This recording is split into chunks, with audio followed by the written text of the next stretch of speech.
So yun guys, try natin i-update yung version ng FX tool natin. So ito yung FX tool natin.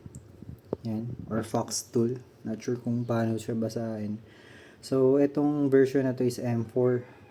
Tapos yung firmware niya or software, not sure kung anong tawag pero yan.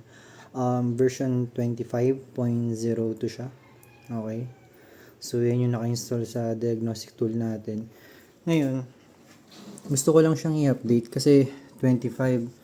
Pero dito sa website nila, kung mapapansin nyo, ang version ko kasi is M4, yung model, and then Asia.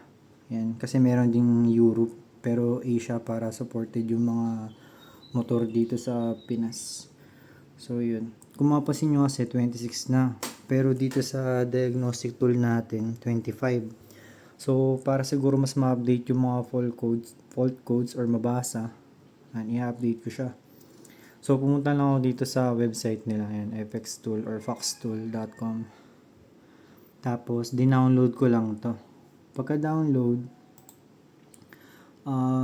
yan, kinapi ko lang siya dito sa yan, in-extract ko lang yung na-download ko na folder. Tapos, meron siyang diagnose folder sa loob. Then, ilalagay natin yan dun sa mismong drive ng Fox tool na diagnostic. So, ang gagawin nyo lang guys, buburahin nyo lang yung diagnose folder. Then, papalitan nyo nito. Yan, diagnose, lilipat nyo lang dun sa drive mismo. So, yan. For example, dito sa case ko, USB drive F. Not sure kung anong mag-appear sa inyo. Pwedeng D or pwedeng mas marami pa or G, ganyan. So, yun. Ngayon, copying na ako. Yan, matatapos na rin siya. Konti na lang.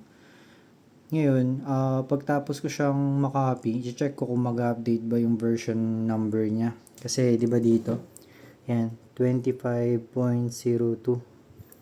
Tapos, check natin mamaya kung mag-take effect yung version na Dito lang yan sa downloads. Version na 26.06.4. Or kahit wala na yung 0.04. Basta mag-update lang ng from 2.5 version 25 to 26. So, yun lang naman gusto natin para at least ma-read yung mga ibang fault code siguro. Tsaka yung mga ibang updates dito sa Fox tool magamit natin. Yan. So, first time ko lang siyang gagamitin. Hindi ko pa masyadong na-explore. Bali, gusto ko lang muna ma-update yung firmware or software niya para at least latest yung magamit natin sa kanya. So, yun. Antayin ko lang. Check natin mamaya.